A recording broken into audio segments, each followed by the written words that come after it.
baru sesudah itu talk show, gitu ya Ibu. Monggo Ibu Menteri, kita sambut dengan tepuk tangan Ibu Linda Gumelar.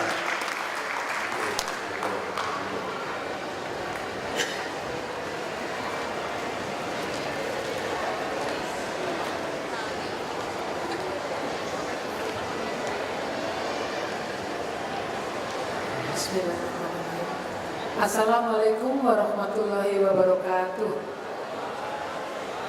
Salam sejahtera untuk kita semua. Yang saya banggakan dan hormati Ibu Marta Tilar, senior kami, senior kita semua. Pak Hermawan Kertajaya yang saya hormati. Kemudian juga perwakilan dari UNICEF, ibu-ibu, bapak-bapak yang hadir pada hari ini, Ketua APSAI yang juga hadir pada hari ini beserta pengurus, hadirin sekalian yang berbahagia. Pertama-tama saya juga ingin memanjatkan puji dan syukur kepada Tuhan Yang Maha Esa karena atas rahmat dan lindungannya alhamdulillah pada malam hari ini. Apakah ini malam terakhir, Pak? Oh, besok terakhir. Malam sebelum terakhir kami masih diberi kesempatan dan tempat serta ruang oleh Pak Hermawan untuk bisa berjumpa dengan ibu-ibu dan bapak sekalian terkait dengan kegiatan Jakarta Marketing Week yang diselenggarakan oleh Marples dan hari ini temanya adalah Women. Terima kasih Pak Hermawan, dan saya mohon maaf mungkin saya salah dress code karena memang tadi baru saja dari pengantin, kemarin nanti setelah ini ada satu lagi kegiatan, ada kawan yang menikahkan juga yang saya perlu hadir. Ibu dan Bapak yang saya hormati, tadi Pak Hermawan sempat bilang bahwa ada 3 yang menjadi sasaran marketing yang paling strategis sekarang ini. Betul ya Pak ya?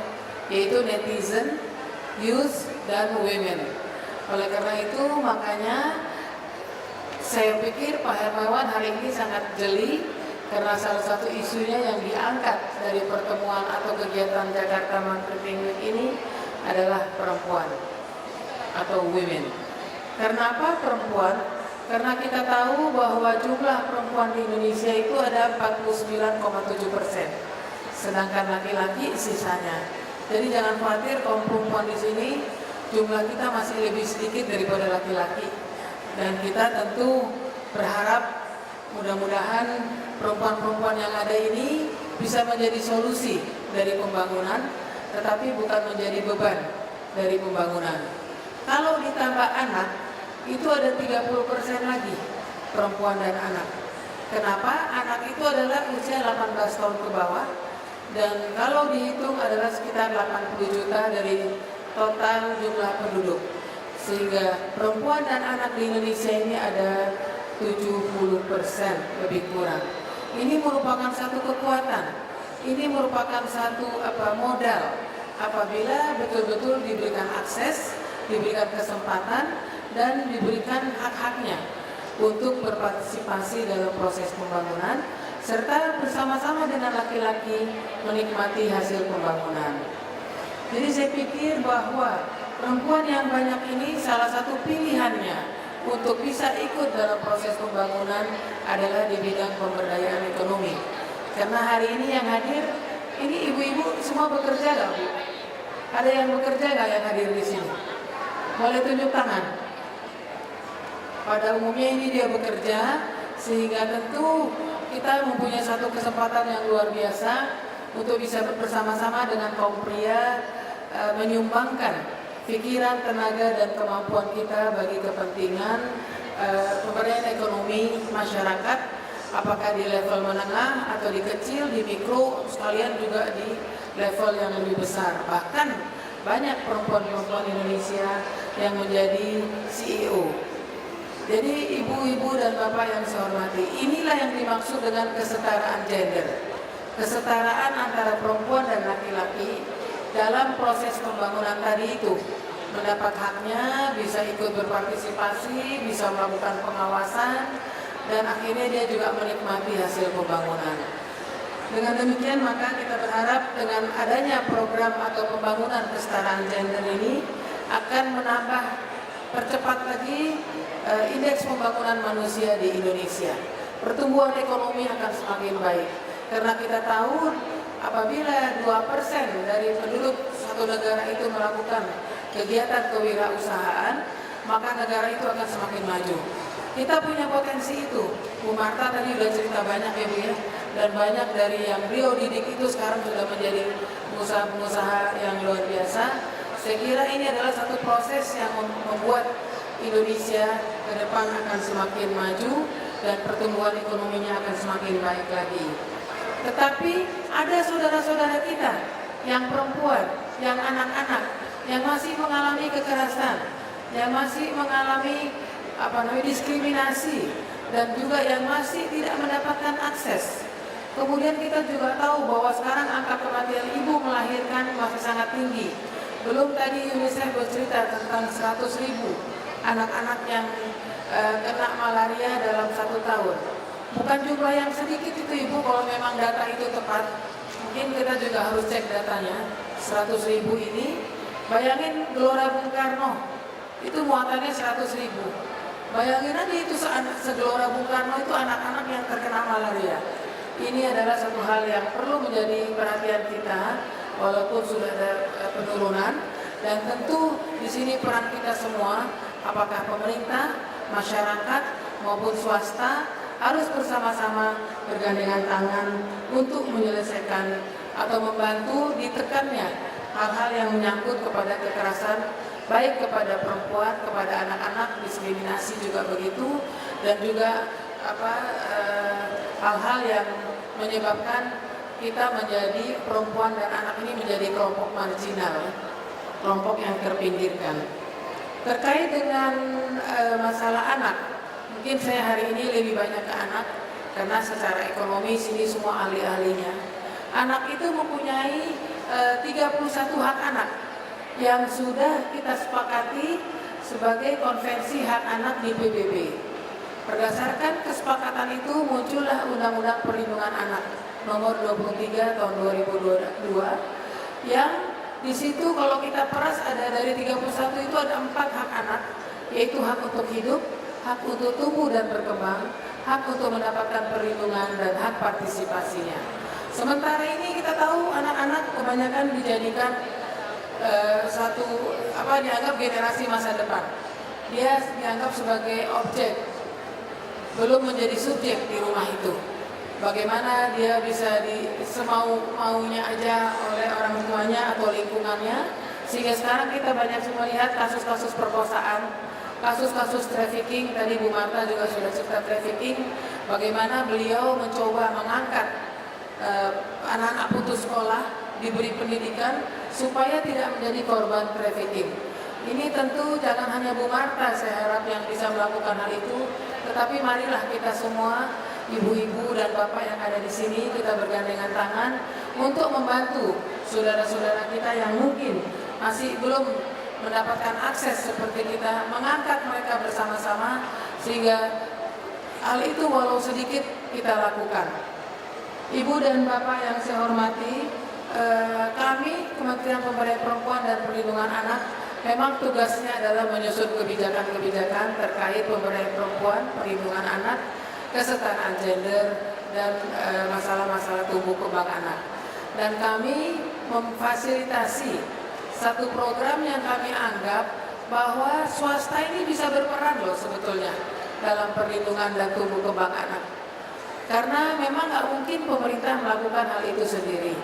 Dan kami lakukan dengan bagaimana mengajak rekan-rekan swasta memberikan penjelasan seperti ini yang kita lakukan malam hari untuk teman-teman swasta atau para pengusaha ini mempunyai kepedulian yang lebih kepada anak. Dan alhamdulillah kira-kira 2 tahun yang lalu, kalau saya tidak salah 2 tahun yang lalu, terbentuklah satu asosiasi yang bernama Asosiasi Perasaan Sahabat Anak Indonesia. Dan saat ini ada 17 perusahaan yang bergabung di dalam Asosiasi Perusahaan Sahabat Anak Indonesia itu, di mana di dalam asosiasi itu adalah bagaimana kebijakan mereka itu tidak mempekerjakan anak. Yang kedua, mereka juga produknya aman bagi anak. Dan yang ketiga, CSR-nya. CSR-nya betul-betul digunakan bagi kepentingan-kepentingan tumbuh kembang anak. Dan perlu disampaikan bahwa UNICEF memberi penghargaan terhadap asosiasi ini karena baru pertama ada di dunia dan Indonesia yang melakukan hal ini. Saya kira kita perlu tepuk tangan kepada semangat Indonesia yang selalu bergotong royong menyelesaikan berbagai masalah yang terjadi di negara tercinta ini. Ibu-ibu dan bapak-bapak yang saya hormati, saya kira kalau mengenai APSAI nanti ada yang akan bicara dalam talk show. Tetapi karena di sini hadir perempuan dan laki-laki, ada satu hal pesanan saya selain masalah kewirausahaan tadi, karena anak-anak ini akan menjadi generasi masa depan kita yang dari sekarang harus kita siapkan. Dan anak-anak ini mereka lahir putih. Bagaimana kita membuat gambar di dalam kertas itu? Dan dalam perjalanan-perjalanan yang kami lakukan beberapa tahun terakhir ini, kita melihat bahwa tidak banyak laki-laki yang siap menjadi seorang ayah. Karena apa? Karena memang dari dulu dianggap tugas-tugas seorang ibu, tugas perempuan itu adalah tugas domestik. Membesarkan anak, dari mulai hamil, melahirkan, menyusui, dan akhirnya setelah lahir, kemudian membesarkannya tugas ibu, urusan rumah ibu, bapak tugasnya cari uang. Padahal sekarang ibu dan bapak sama-sama mencari atau bekerja untuk kepentingan keluarga itu sendiri, selain juga untuk kepentingan ilmu yang ada ini bisa dikembangkan oleh seorang suami maupun seorang istri. Jadi saya melihat bahwa satu hal pengetahuan tentang fathering, pengetahuan tentang menjadi seorang ayah memang tidak pernah ada di Indonesia. Tapi saya berbangga hati tadi ada bapak baju merah, barusan beliau menggendong bayinya atau anaknya yang di belakang itu, dan baru diserahkan kepada ibunya. Jadi saya pikir hal-hal seperti ini adalah satu hal yang menarik, dan saya bangga bahwa banyak anak-anak muda kita sekarang sudah, tetapi marilah bapak dan ibu-ibu yang sekarang bekerja bisa membantu kelompok-kelompok untuk bicara tentang pembangunan keluarga, ketahanan keluarga, khususnya melalui bagaimana menjadi seorang ayah dan seorang ibu yang baik. Kami mempunyai banyak narasumber. Kenapa ini penting? Karena seorang anak itu perlu figur seorang ayah. Dan kalau kita menginginkan anak-anak kita berhasil ke depan sebagai apapun dia, termasuk sebagai wirausaha yang handal, di era teknologi yang begini maju, tentu anak ini harus disiapkan dengan baik. Saya kira Pak Hermawan, saya nggak berpanjang lebar. Apa ada yang mau ditanya Pak atau udah?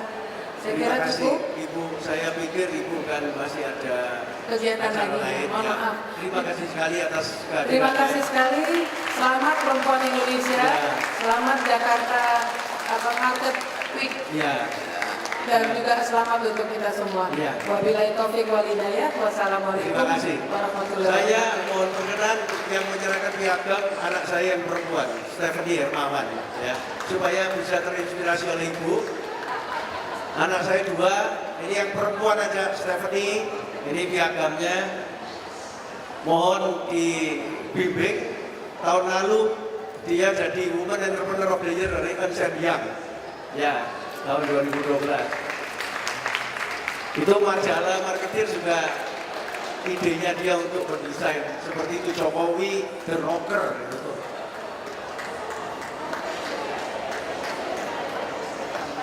Ya. Terima kasih Ibu. Ya Terima Ibu kasih. untuk stay dulu Bu, berfoto bersama nanti dengan Ibu Marta Tilar juga ya. Oh, Ibu di stay sini dulu Ibu. untuk, ya. Ibu Marta juga, Van, Ibu Marta Tilar berkenan untuk Sekalian. menerima ya, supaya ketularan jadi entrepreneur sungguhan. Ya, ayo, serahkan dulu nanti. Iya, ini Saya minta izin juga anak saya yang lagi supaya ikut foto. Ayo Mike. ya. Ini anakku cuma dua, supaya bisa ketularan, karena ini bukan ibu dan anak tapi bapak dan anak. Gitu ya. Pak Dering.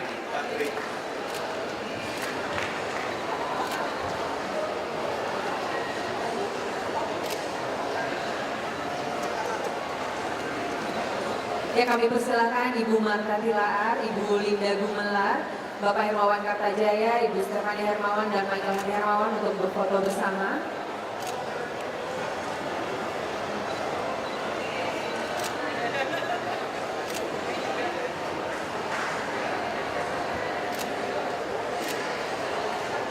Ya, terima kasih.